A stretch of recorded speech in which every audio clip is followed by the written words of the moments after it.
Aí está.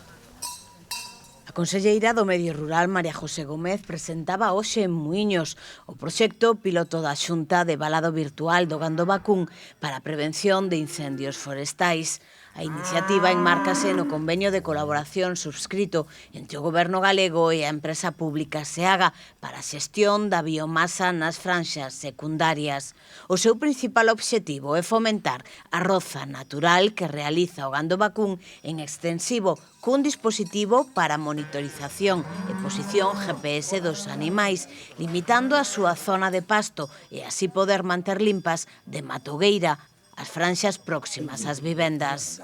Este proxecto, o balado virtual é unha cousa que xa está aprobada, que sabemos que funciona,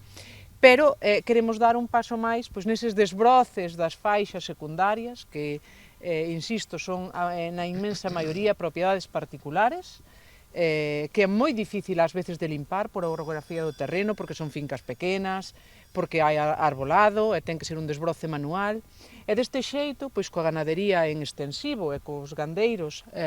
aproveitando esas sinerxias, o alcalde nos propuxo dar ese paso máis nos desbroces desas faixas secundarias, facendo con ese balado virtual e co apoio dos gandeiros. Quero agradecer a Monse a colaboración tamén, para meter as vacas nesas zonas das faixas secundarias e mantelas limpas todo o ano dun xeito completamente natural e ao mesmo tempo que as vacas poidan estar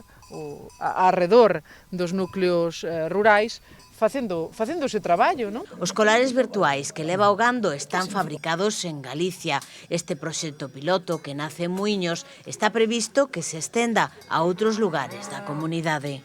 Entre as vantaxes está a posibilidade de localizar e enviar a posición GPS de cada animal en intervalos de 10 minutos, todos eles visibles desde a aplicación móvil que manexe o gandeiro ou gandeira, así como a capacidade de monitorizar as 24 horas do día o comportamento do gando e as súas rutinas, proporcionando información moi útil para anticiparse a enfermidades ou detectar, por exemplo, os celos das reses. Outra utilidade do proxecto é a de impedir de xeito automático que os animais saian dun recinto concreto, previamente delimitado polo gandeiro ou gandeira na súa app. Así mesmo, o colar conta con autonomía solar, sendo totalmente independente de cargadores eléctricos e eficiente desde o punto de vista enerxético, e tamén a autonomía de funcionamento, xa que conta cunha rede propia de cobertura. Eu creo que vai a ser un xeito naquelas zonas onde hai ganado en extensivo,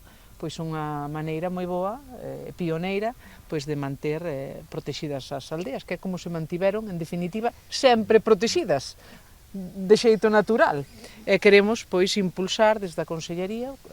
como neste caso, aportando esa tecnoloxía, que tamén hai que poñer en valor, 100% galega, que nace nunha empresa